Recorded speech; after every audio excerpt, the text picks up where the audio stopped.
This show is produced by the Hartman Media Company. For more information and links to all our great podcasts, visit hartmanmedia.com. Welcome to The Commercial Investing Show, where we analyze, explain, and exploit the opportunities presented in today's commercial property marketplace. If you're interested in apartments, mobile home parks, self-storage facilities, and other income property, you've come to the right place. We'll explore what's hot and what's not in markets nationwide in the relentless pursuit of return on investment. Here's your host, Jason Hartman. It is my pleasure to welcome Megan Gorman to the show. She is the author of a fascinating new book entitled All the President's Money. No, it's not really about corruption, as the title might indicate. It's about different presidents throughout history and what we can learn from them. But it's not going to be just a history lesson, because Megan has real world experience as a financial advisor to high net worth and ultra high net worth individuals. She's a tax attorney, a wealth manager, and I think this is just going to be a fascinating show. Megan, welcome. Jason, thanks for having me on. I'm excited to be here. Glad you're here. You're coming to us from San Francisco, and I am in Warsaw, Poland, here recording from my hotel room. So I think you're in the more exciting place, although it is summer in San Francisco, so I'm in probably a cooler place. It's only about 65 degrees today. Yeah, no, it is a little warmer here, but not too warm. The weather is actually quite nice. Megan, first of all, give us some context, as to why you wrote the book and kind of tell us a little bit about it. I don't know if the book has an overriding thesis to it, because really every president is so different in how they felt about money, how they managed money. Some were very frugal, some were spendthrifts, and it's all over the board. But we're going to tie this in with interesting historical anecdotes, but also real world lessons that everybody can take away here. So just give us an overview. Yeah. So the genesis of the book is, first, I'm a history geek. I read history all the time. And I think, first of all, anyone who's an investor should read history, because it tends to, as Mark Twain said, it doesn't repeat, but it rhymes, right? Yep. But I started my career at a division of Goldman Sachs, and right out of the gate, I came from a middle-class background in Southern New Jersey, and here I am with a front row seat to high net worth and ultra high net worth individuals. And over the 23 years I've been doing this, I have started to notice there are certain traits or skills or mindsets that they have that have allowed them to build wealth. And some of them build wealth better than others, right? Sometimes they undermine themselves. And I sometimes have had to say to clients, look, your net worth is X, but it really should be Y. So, in looking at that love of history and the traits that you need to have to build wealth in the United States today, I thought, wouldn't it be great to understand which of the presidents had those traits and really did a really great job with them? And which of the presidents really struggled and didn't do a good job at building wealth? Because I think today we're also accustomed to people becoming president, leaving office, getting the book deals, the speeches, and so on. But that's sort of a modern invention. And to be really candid, most of the presidents, most of these people struggle with the same money issues that we do today. Should I buy this property? How should I pay for my child's education? Why am I up in the middle of the night worried about money? So I liked the idea that just because they're presidents doesn't mean that they're not like us. So I try to keep the book very non-political, because I'm really focused on the human aspect of money, which is what I see in my clients. Sure. And just to your point about presidents going on speaking tours and writing books after they're out of office, I really remember reading about Gerald Ford and how he was the first one that really did that. I may be wrong about this. I don't know back as far as, Kennedy or Nixon, or, Nixon obviously was Nixon, or LBJ. But I know that Ford really had a real speaking career, like a significant speaking career after he was out of office. And then I would say Bill Clinton just took it to a whole new level of, insanity in terms of speaking fees and so forth. But yeah, so just take us through a little history. Like, you go way back. I mean, folks, I want you to know that this show is going to really teach some real world stuff. But let's just cover some history, because it's fascinating. Thomas Jefferson, Abraham Lincoln, Ulysses S. Grant, John F. Kennedy. What were these people like Yeah. So, they're all very different, right? Just because you were a great president or a great leader, or in Jefferson's case, even a great writer and philosopher, did not make you very good with money. And so, I think the thing about US history is, the earlier presidents struggled with the concept of illiquidity. So, if you think about Washington, you think about Jefferson, Madison, Monroe, these were all gentlemen who owned plantations. And obviously, there's the issue of slavery, which is reprehensible. But what was a struggle for all of them was in managing liquidity. And this is something I see with clients as well today, right? Like I've got clients that have huge real estate portfolios, and we're focused on making sure we have the right level of liquidity. And what's interesting about Jefferson is that at that time period, the average person lived to about 50 years old. And Jefferson suffered with a lot of loss in the course of his life, particularly early in his life, losing family members, losing his wife. And so he became enamored with all things French. I mean, if you ever have ice cream, you should thank Thomas Jefferson. So he was very good at spending money, but not having the liquidity to support his lifestyle. And so he would engage in that thing that we would see a lot of times where he would do his budget in his head, but he wasn't actually writing it out. And he was making those promises we see people make, like, okay, well, if I spend the money here, I'll borrow it from here and then do this. And in Thomas Jefferson's case, it actually ends up catching up with him. So at the end of his life, he is in tremendous debt, the equivalent of about $2 million of debt today. And the only real asset he has is Monticello and his lands around Monticello. And so I've been to Monticello, and that is gorgeous. So that's a pretty good asset. Beautiful. But you have to remember, we had never really had presidents before, never had retired presidents, right? So this is like a new thing. And so he's in this illiquidity issue, and he decides he's going to put Monticello up for a lottery. Mm-hmm. And so you see this in the newspaper. They start selling tickets. It's the craziest thing. I mean, could you imagine today, George W. Bush or Barack Obama putting their house up for auction? It's just not something we in our modern world think of. But if you think about owning a lot of real estate and not being able to have the liquidity to pay your bills and having incredibly expensive taste, that is a modern struggle a lot of people have today. Well, I guess in the days of Monticello, there wasn't a lot of refi liquidity out there. No, not at all. And you have to remember, we didn't really... It was before Fannie Mae and Freddie Mac. This is way before that. And he wasn't going to put a HELOC. And, you do see stories, by the way, of these presidents loaning each other money. Like Madison loads Monroe money when Monroe comes back from France because Monroe doesn't have the cash flow to buy furniture. So in Jefferson's case, they end up just going to him and saying, look, this doesn't really look good for a former president to be doing a lottery. We'll raise money for you privately. So they sort of, go down the path of creating a GoFundMe for him. Right. Which, if you think about your own personal finances, this is not the best way to handle your retirement, especially for someone who's now in his 80s. Yeah. But, they don't ever raise enough money for him. And he conveniently passes away at this point, and his family is left to deal with this. And, they end up having to sell Monticello. They end up selling having slave auctions to cover his debt. Mm-hmm. So I think with Jefferson, when you're an investor, they study our brains, right? Who makes the best wealth builders? And Jason, you probably know this, like it's the ability to connect with your future self. Like if you think of Jason in 20, 30, 40 years and you think he's your friend, you're more apt to act in his best interest. That's really interesting. So, one of the things I always say, Megan, is one of the real signs of financial maturity or maturity in general is the ability to delay gratification for a longer term, bigger goal. But I like the way you put it, because if you connect with your future self and you care about your future self, you're friends with your future self, you're not going to betray your future self, right? That's really good. Elaborate on that. You want that person to do well, right? And the thing about it is, it sounds corny, but if you ever work with a financial advisor or wealth manager, they ask a lot of questions, right? How do you envision retirement? Where do you see yourself in 20, 30, 40 years? Well, these questions have become sort of hokey because everybody does them. They're actually psychological triggers, right? Because they're trying to understand, how do you see yourself?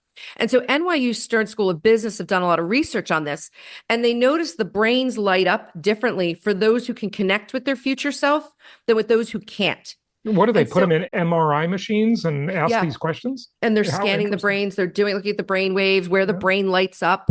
And it's sort of fascinating because this is one of those things where if you're not able to make that connection, if I can't connect with Megan at 70, what are some of the things you should be doing? And some of it is things like visualization, writing down goals, working with someone who can coach you.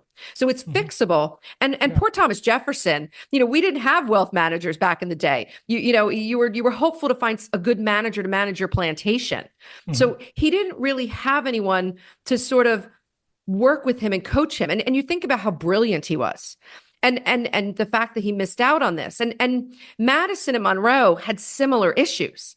But what's really fascinating, Jason, is if you had to ask me who was an awesome president with money, I would tell you it was George Washington. And I think one of the things you see with people who build wealth is often it's really good if they've had some struggle over the course of their life, right? Resistance is good because it teaches you the grit to build wealth. And Washington owned substantial land, but he didn't start out with a lot of land because when his father died, his father owned a lot of land. Washington was the second son of a second marriage. His brother inherited everything. And so Washington couldn't even go to college. His father didn't leave anything in his estate plan, right? At one point, they were going to put him in the Navy, but his mother was like, oh, no, like he'll get hurt. And he's this very tall, strapping guy, right?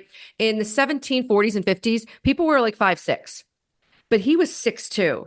Wow. And so he was very good looking, very intellectually curious. And he does something with money that I think a lot of us do, and we don't even realize it. He wants to learn something. He wants to learn a vocation. And he uses his connections, his next door neighbor, who were the Fairfaxes, which, Fairfax, Virginia, who owned all this land. And they taught him to survey. They lent him books on it. They took him out to survey. And like a lot of people who get into real estate, he learns how to buy real estate. And, George Washington ends up owning so much land in this country. His estate, when he finally dies in 1799, is so complex, it takes 50 years to actually probate the entire estate. Wow. So Washington has a lot of the same issues that Thomas Jefferson has, but Washington had to figure it out. And he had to think about himself. And Washington was a great budgeter. So I always point out to my clients that have a lot of real estate, like we have to get it down on paper, what the real estate is really doing. Like, is it, if it's a rental property, what does the cash flows look like? How is depreciation impacting us? Are we really making money on this? Is the money really tax-free? Or is this just putting money into something that's just losing money? And I think Washington was excellent at that. And you see him in the course of his letters over the course of his life, not just budgets, but him sometimes having to sell property that he doesn't want to sell, but he needs the liquidity to help his other properties. Very interesting. And were all those properties back then that they owned, was it basically like just land, raw land, farmland, or did they actually have rental properties like we do today? I mean, of course, people have had rental properties for a couple thousand years now. I did a show talking about how ancient Rome did rental properties, and I thought that was quite interesting. Yeah. But what did the presidents own? Yeah, I mean, it's funny because, first of all, with the early presidents, you have to have an asterisk to say these were slaveholders. So they were also getting free labor, right? Or very inexpensive labor. They obviously had to take care of the slaves. But when they owned the land, some of it was undeveloped. Some of it was further developed.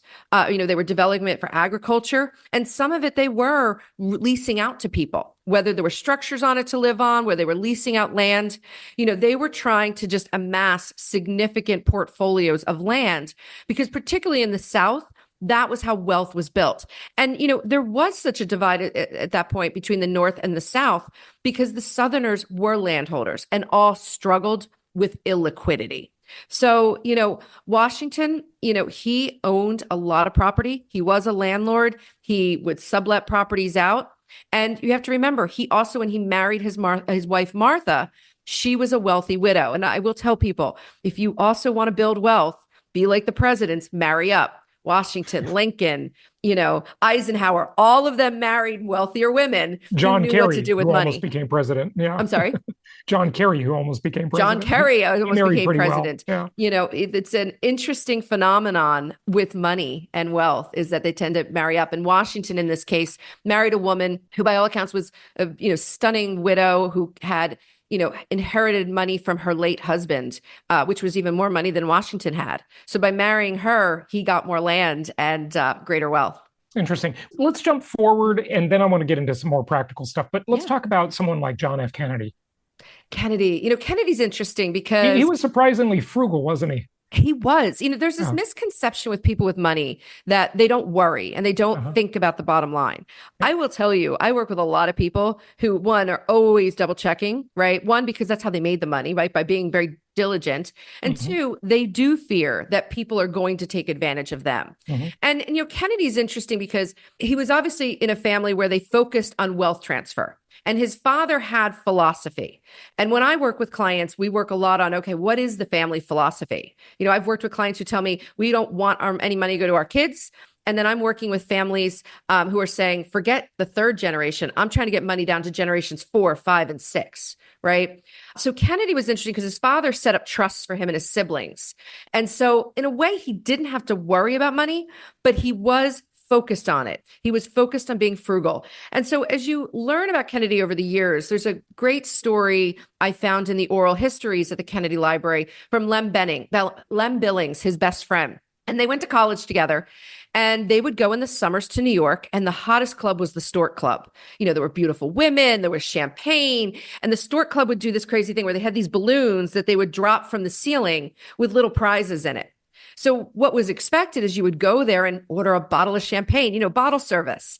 Well, Kennedy could afford that, but Lem Billings and their other friends, they couldn't.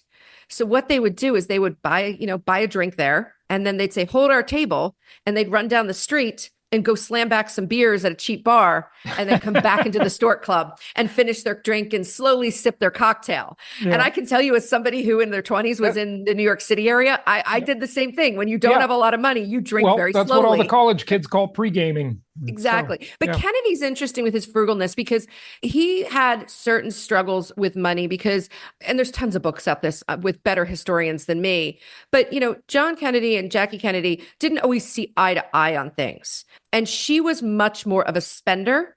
And he was obviously very frugal. And so you do find buried in recollections of them as couples, stories where Kennedy is infuriated by her spending. And it's a very passive aggressive relationship between the two because she's furious because one day she finds out in like 1962 that since he became a congressman, he's never taken his salary. He's always donated it to charity. Mm-hmm. And she's going, wait a minute, why aren't you? I need this salary. And he's looking at the credit card bills going, how are we spending so much? Like, wow, that's just amazing to think about this. I mean, the only credit card probably they had was Diners Club back then. Okay. And they would put things on credit. You would have store accounts. And this is not before he's in office. This is when he's president. Mm-hmm. I mean, it's amazing. I don't think people realize, I mean, I certainly didn't think about it, that a president would actually be having an argument with his wife over money. That's kind of shocking to me. Yeah. And, she would, especially people really who witnessed it would say president. she would feign this like innocence, like, I don't know where it all went. Right. Right. So they had dynamics in their marriage. And what's interesting, we often compare Kennedy assassination to the Lincoln assassination and some of the parallels. What's really interesting is Abraham Lincoln had a lot of the same issues. Mary Todd, and historians love to diagnose her, right? I've heard things as ranging from bipolar to OCD to diabetic issues, right?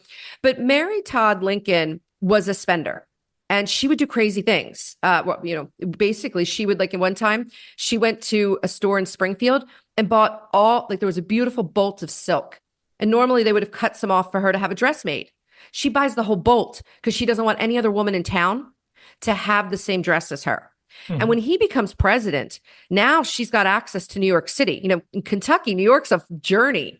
But now she's going up to New York and there's stories in the papers. She's going up there and buying copious amount of gloves and furs and dresses, buying it all in credit and hiding it from him. So what's fascinating here is Mrs. Keckley is her dressmaker. And Mrs. Keckley recounts that during the re-election campaign for Lincoln, Mary says to her, look, I got to have him get reelected because if we have to go back to Kentucky, he's going to find out about all this debt we have. So you think about these people and, you think about how revered they are and, how, they're historical figures, but Abraham Lincoln and John F. Kennedy, they had wives who spent, and it stressed them out. So, it goes back to that, concept of the two most important decisions you make Right. in your life and about your money is what you do and who you marry. Yeah, sure. Okay, really, really interesting stuff. Okay, let's get practical here for a bit and talk about maybe lessons from the presidents for people listening, but also just from your own experience as a financial advisor and working for Goldman and so forth. Yeah, I mean, it's funny. I always tell you that wealth is that intersection of having opportunity with discipline. And that's what I've seen over the years. But what I have also seen is you need to have a healthy dose of risk. So when I'm working with clients and building their balance sheets, the public markets are great, right? Investing in the S&P, investing in the stock market. But I also really encourage them to also invest in the private markets, private equity, private credit, venture capital. And remember, 90% of those opportunity sets are absolute crap. So if you're going to go into the private space, you want to stay with the best possible managers to get access to the best possible deals. But the other thing I feel very strongly about, and if my clients are listening right now, they'll laugh, is I love real estate. And I do think in studying these families generation after generation, the ones who have a lot of real estate seem to do well.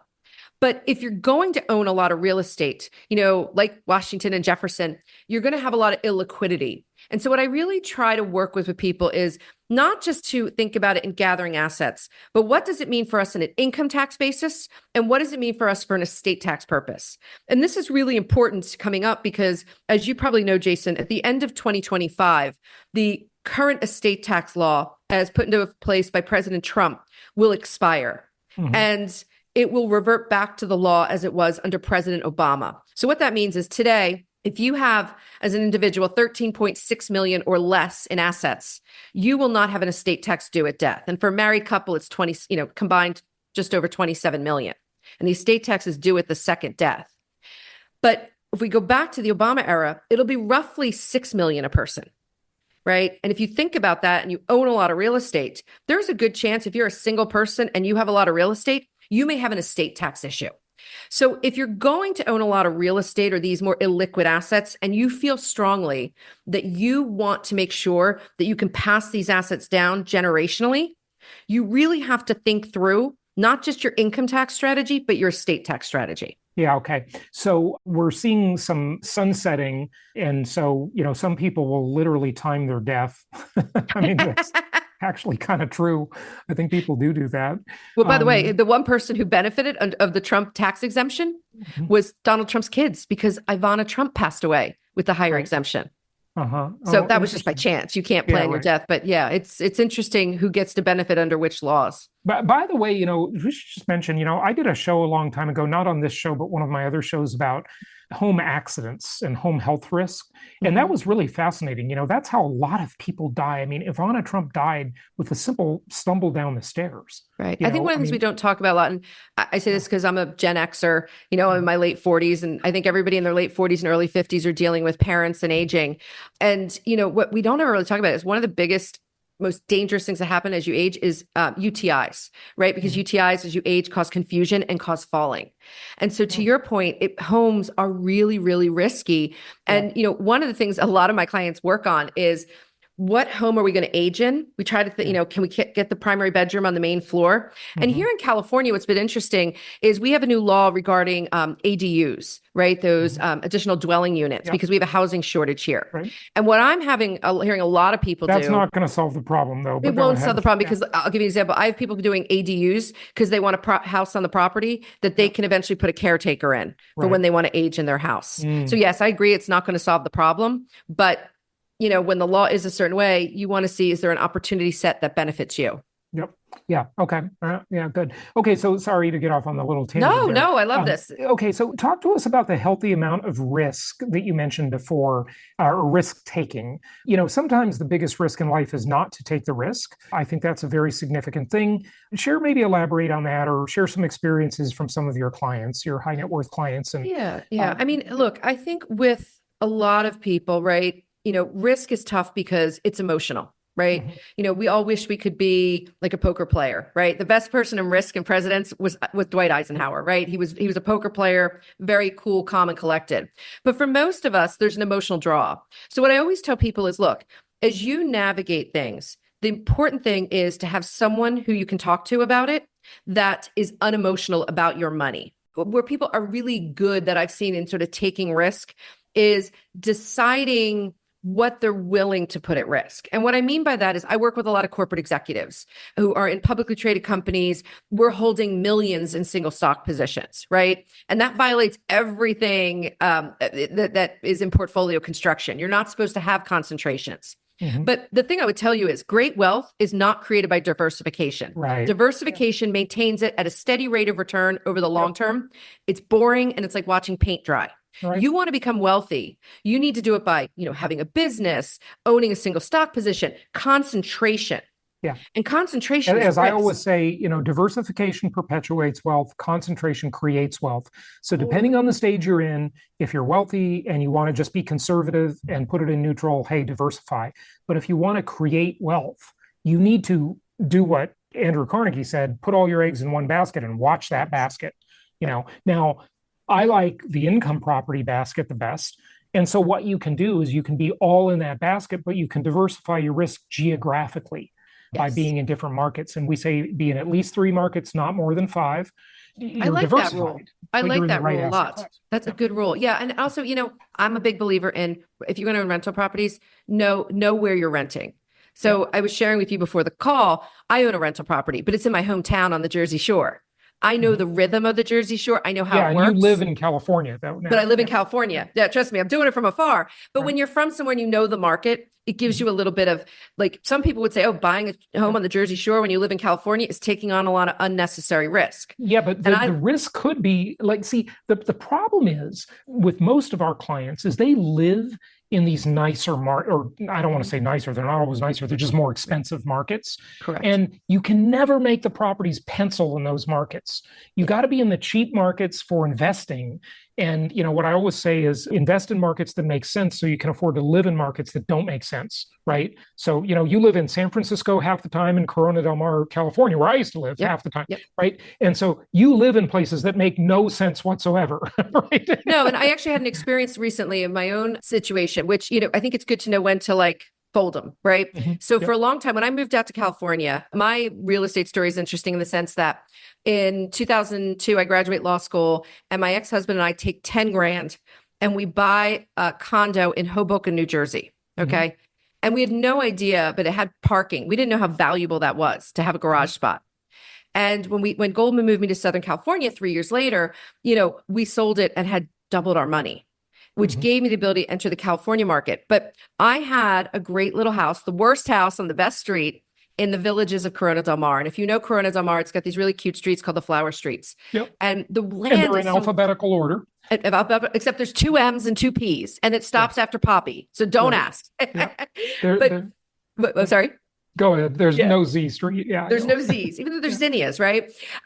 So what was interesting is in Corona del Mar, when I moved out there, the land is so valuable. And I know I sound crazy saying this, that a lot of times there's a front house and a back house. Yeah. Right. And this sounded nuts when I got there from Jersey. I'm like, who does this? But the back houses were a way to get entry to the marketplace. And I ended up having the house for 17 years. Sometimes it was my primary residence, sometimes a secondary, then it was a primary at the end.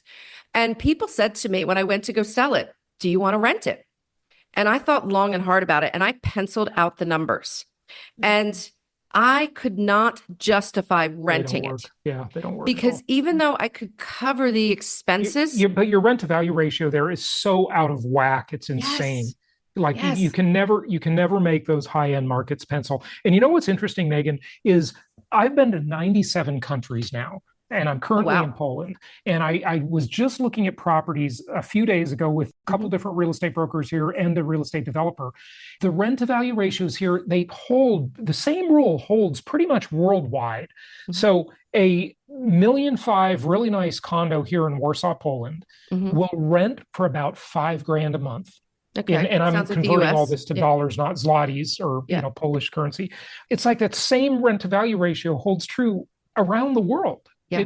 In high end and low end markets, or cyclical and linear markets. And I have a lot of clients that have rental real estate around the world. I have people in Portugal and Sicily, in Africa, Costa Rica. And, I will tell you, like some of the markets like Spain, it's very easy to get into the property market. It's not that expensive. Cost of living there isn't expensive, but you also don't get a lot in rent.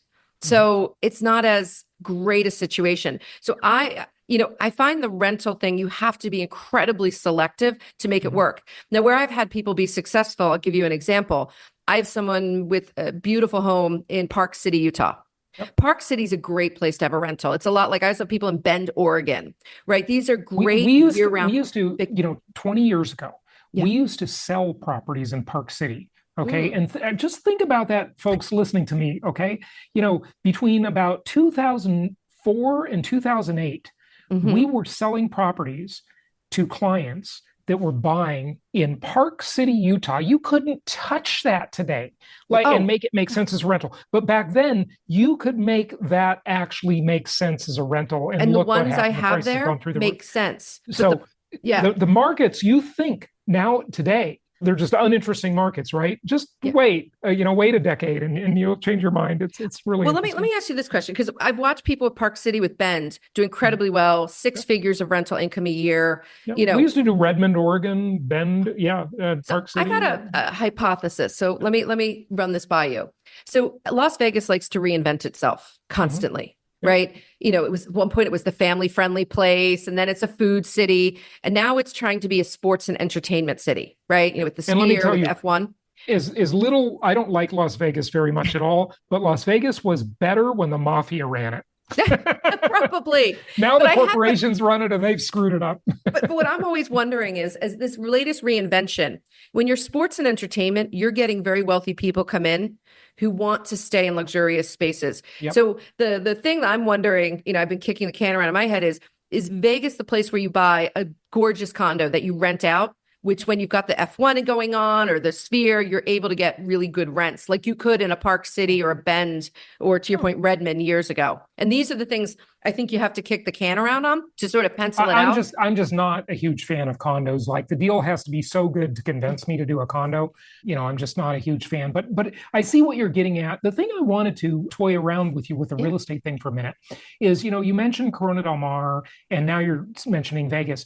A lot of this has been driven by the concentration of wealth and the wealth gap issue. Okay. Totally. The rich have gotten extremely rich in this country, during COVID, but long before COVID as well. And there's definitely a huge wealth transfer going on, right? And if you don't believe me about this, just look at like anecdotal stuff. And what I always say to my listeners is watch old TV shows, listen to old music, and just look at the scenery around people when you watch an old TV show like Columbo, the detective, right? Or that old show Heart to Heart. Do you remember that one? Yep. Right.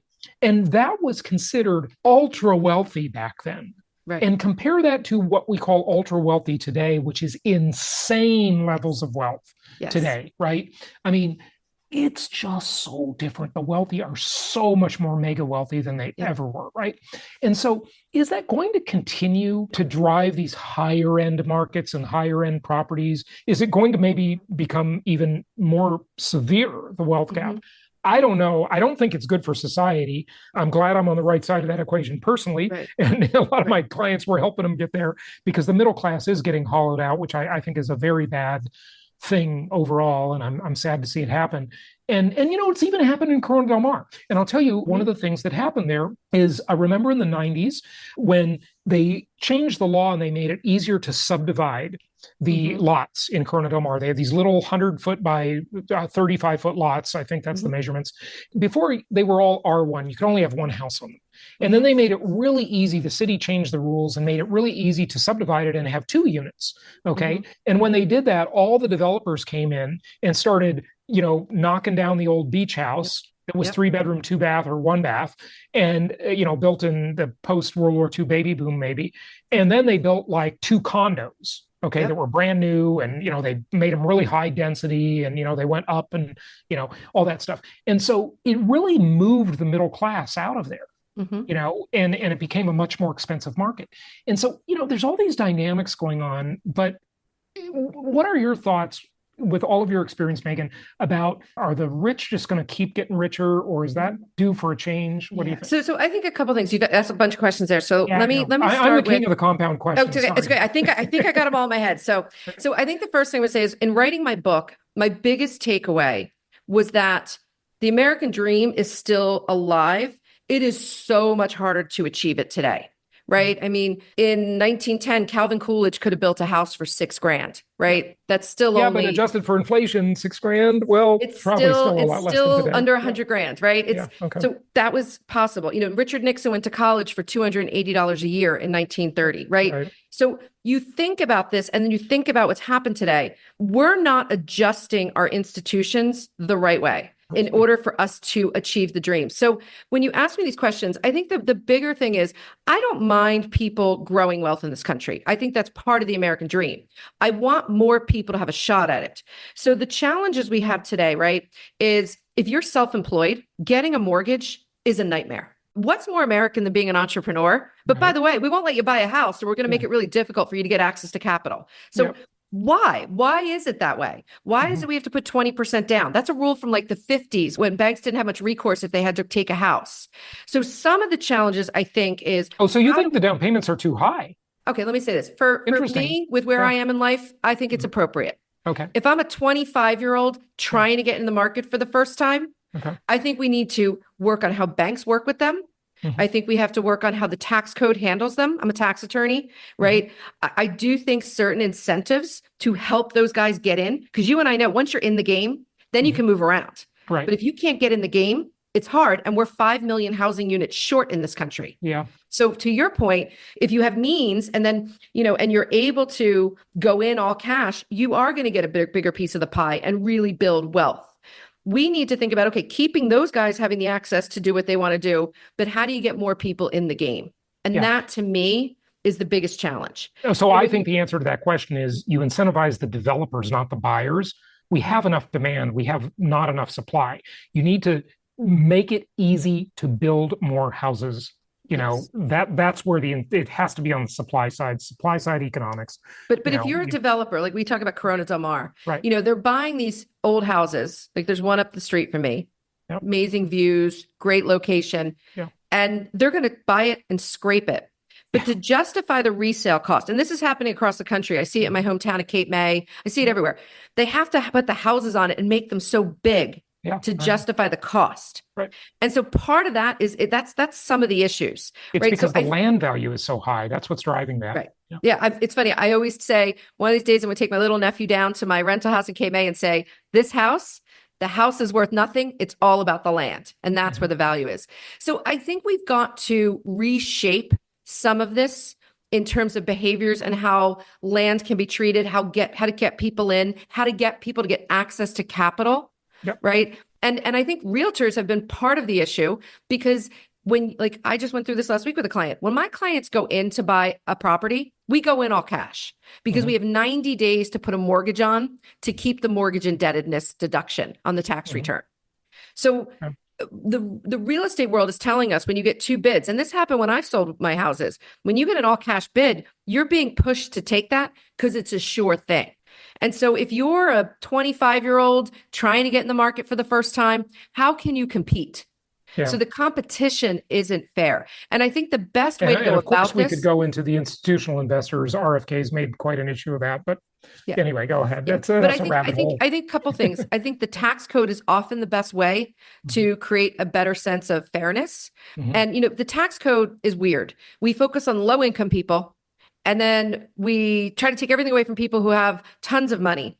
Yeah. But in the United States today, if you make between $150,000 and $400,000 in this country, you're not getting any benefits from the code. Yeah. You hear they make fun of people who say, "Oh, I make $250 a year and I'm living paycheck to paycheck." But that's the truth in this country today. Yeah. And so if you want to bolster the middle class, it's the people who make $150 to $400.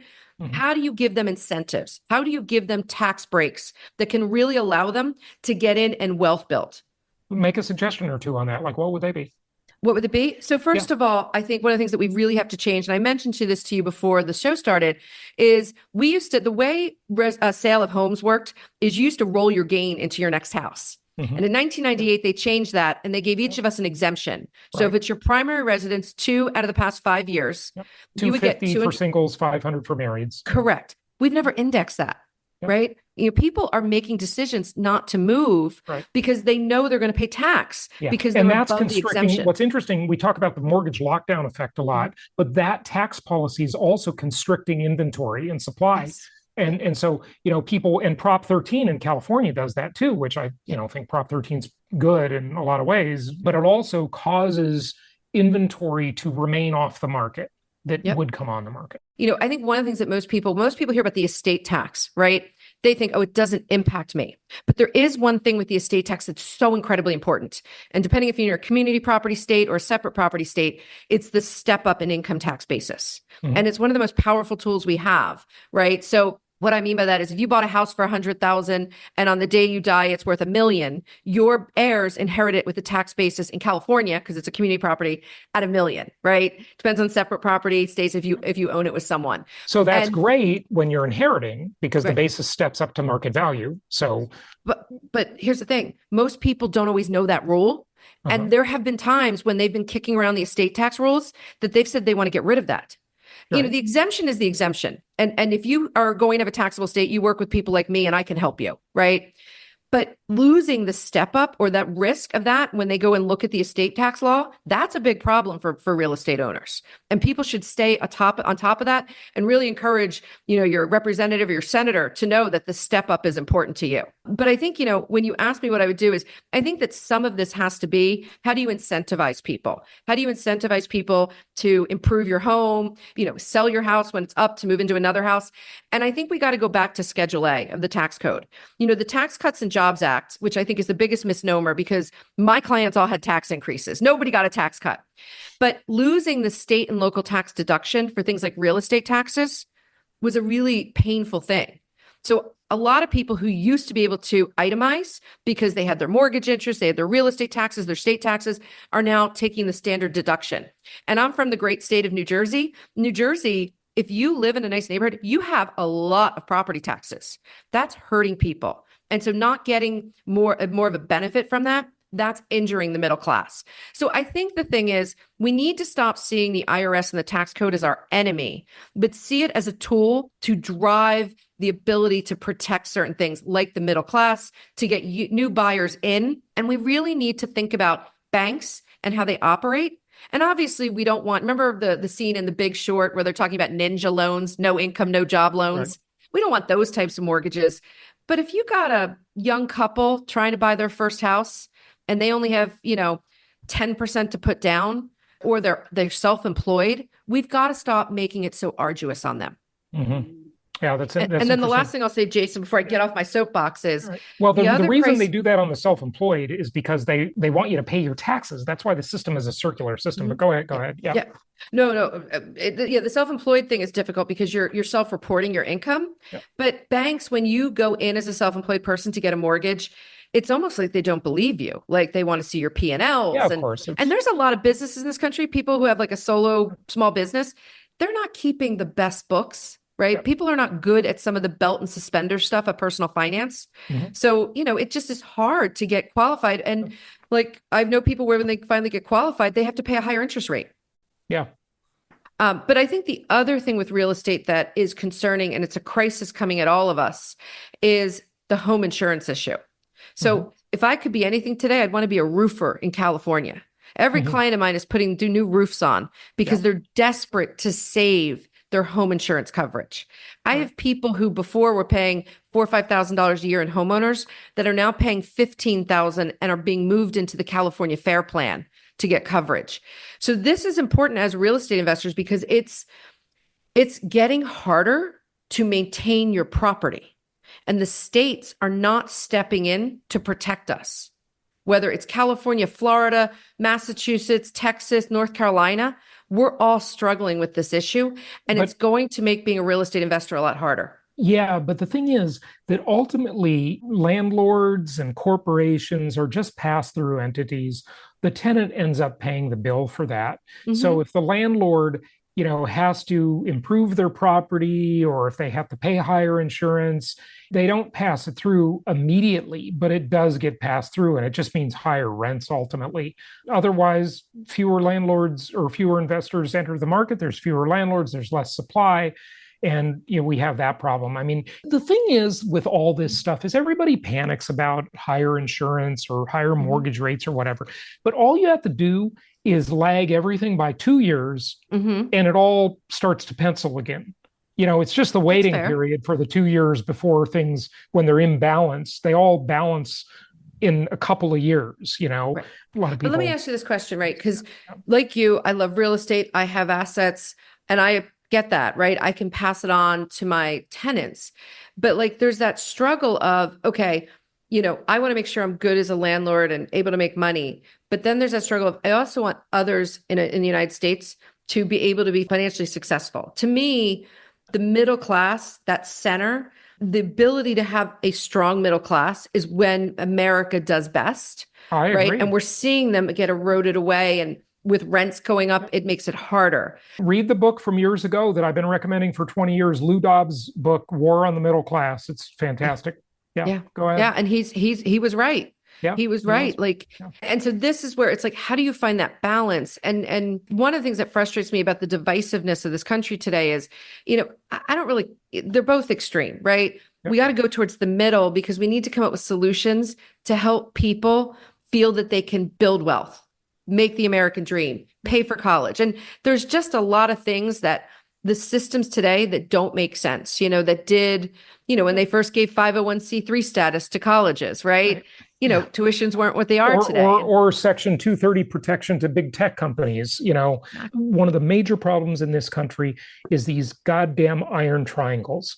You get all these self-interested people and companies, and they just won't let it go. The politicians are getting paid off by lobbyists, and the corporations are benefiting, and it's just a triangle you can't break. You could use that example with labor unions, homeowners associations, a million things. There's so many problems.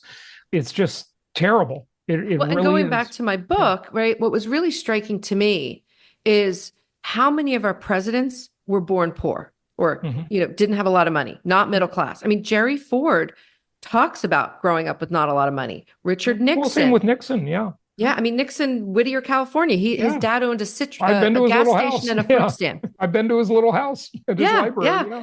I mean, Herbert Hoover, these guys, but they all had this idea that if they worked hard, and they talk about it, if you read their letters and you read what they say, they all believed if they worked hard, they were going to get access to the opportunity set.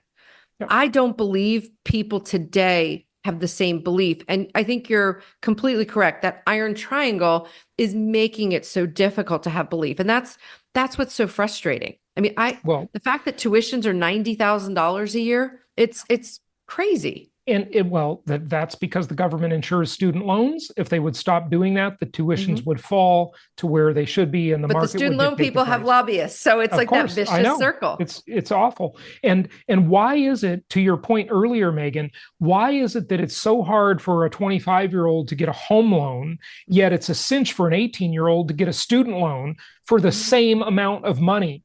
Yes. And they don't have to have any income as the student, but they got to have tons of income as the home buyer.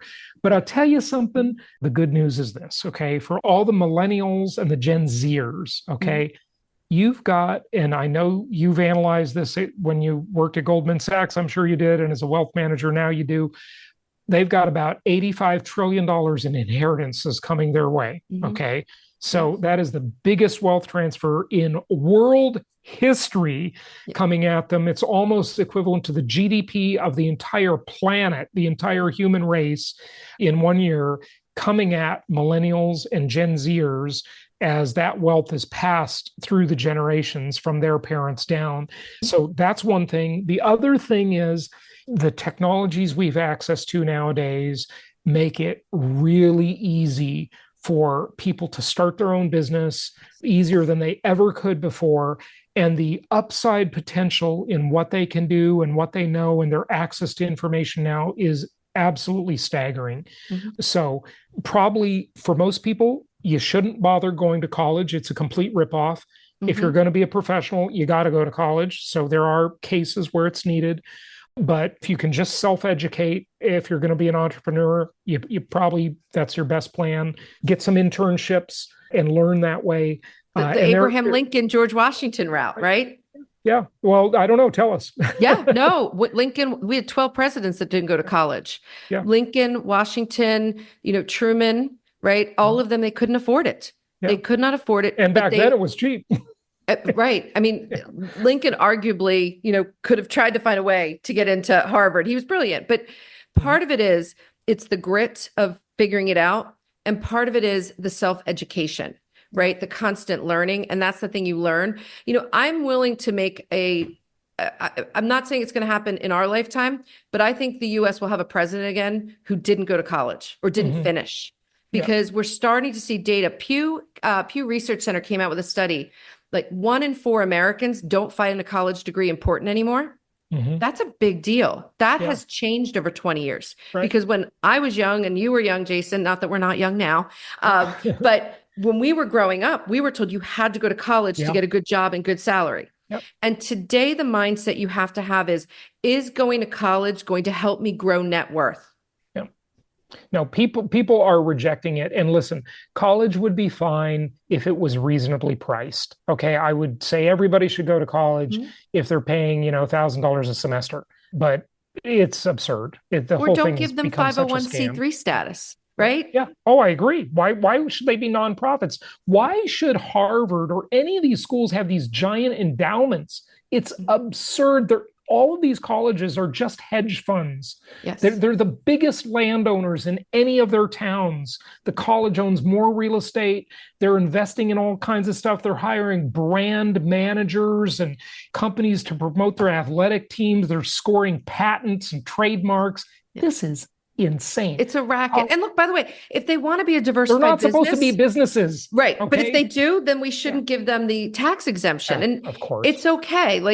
And that rule was put into place when things were different. Right. And it's not, this is where I think as Americans, we need to have better discussions about our institutions, because Americans are constantly reinventing themselves from, the 1700s to, the settlers going west to the building of the railroad, right? Yeah. All of this stuff that we've gone through, it's because we've been able to reshape our institutions. Right now, we're in a period of time where we're struggling to reshape the institutions, and we're not able to help others get to build wealth. I never think of wealth as a pie where it's only a limited amount of pie. Wealth is something anybody can achieve if they have the opportunity set. And you can grow the size of the pie, but the reason these institutions are in gridlock now and controlling so much is, number one, the way capital formation works in this world is it's too much of a winner-take-all system. We need term limits on these politicians. Yes. Being in office, in any public office, was never meant to be a career. None of our founding fathers thought that. That wasn't the way it was supposed to be. They were supposed to leave their district and serve for a short time and go back and run their businesses and do their thing. And we've got to have term limits, and we've got to change the way lobbying works in this country. And we've got to get the companies and the foreign governments and the foreign interests out of our political money system. It's difficult. Boy, Megan. Yeah, there's a lot you and I could go on about. Yeah, I know. It's so interesting to talk to you, but just kind of wrap it up for us on wherever you want to take it, something we didn't talk about. Yeah. And of course, give out your website. And the book is fascinating, so everybody should check it out. Yeah, look, I think that we can learn a lot from the presidents in building wealth and sort of the ups and downs. Like, people think to make money, it's all one upward journey, right? It's a lot of ups and downs. And you've started this talking about Jerry Ford. And I think I'll finish with Jerry Ford. He was someone who didn't grow up with a lot of money. He actually used to donate blood at $25 a pop to help pay for his tuition. But he was never afraid of the pivot. And what I mean by that is when things were starting to maybe go sideways, or, he was given an opportunity set, he was never afraid to go against the grain. Mm-hmm. And, he was first recruited to be an NFL player. He turned it down, right? Every time, he wasn't afraid to be different.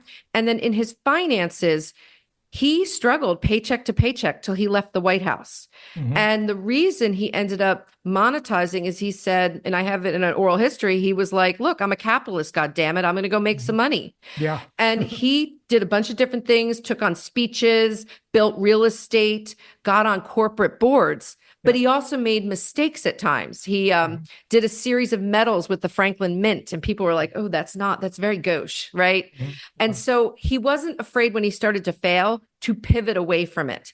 And so I really encourage people to think about that with their own money is, not every day is going to be puppies and kittens and rainbows. But when you see yourself starting to not do well, don't be afraid to say this isn't working and move in the other direction. Yeah. So. And Megan, that is such a great point. The other thing I'd like to just add to that before we go is that we all have all of these challenges and setbacks in our life. And some people allow a setback to become the excuse to not keep going, right? Yes. And the world just forgets about them. This adversity, it like Nixon says in his book, In the Arena, which is such a great book, by the way, is that the adversity that doesn't kill you makes you stronger, basically, is, in some aspect.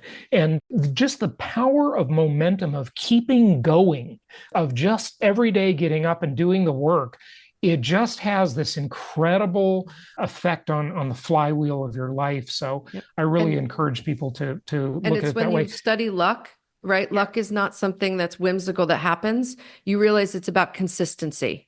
And so even though people chalk things up to luck, when they're really talking about I've been consistent in my behaviors. Yep. You make your own luck. Very good. Megan. So Jason, you can find my book at allthepresidentsmoney.com or on Amazon, Barnes and Nobles, or Books A Million. And feel free to check out my website because we're going to be having a tour at the presidential libraries. And I appreciate you having me on. Good stuff. Well, thank you, Megan. All the President's Money. Check it out. And Megan Gorman, thanks so much. Thanks. Thank you so much for listening. Please be sure to subscribe so that you don't miss any episodes. Be sure to check out the show's specific website and our general website, hartmanmedia.com, for appropriate disclaimers and terms of service. Remember that guest opinions are their own, and if you require specific legal or tax advice or advice in any other specialized area, please consult an appropriate professional. And we also very much appreciate you reviewing the show. Please go to iTunes or Stitcher Radio or whatever platform you're using and write a review for the show. We would very much appreciate that. And be sure to make it official and subscribe so you do not miss any episodes. We look forward to seeing you on the next episode.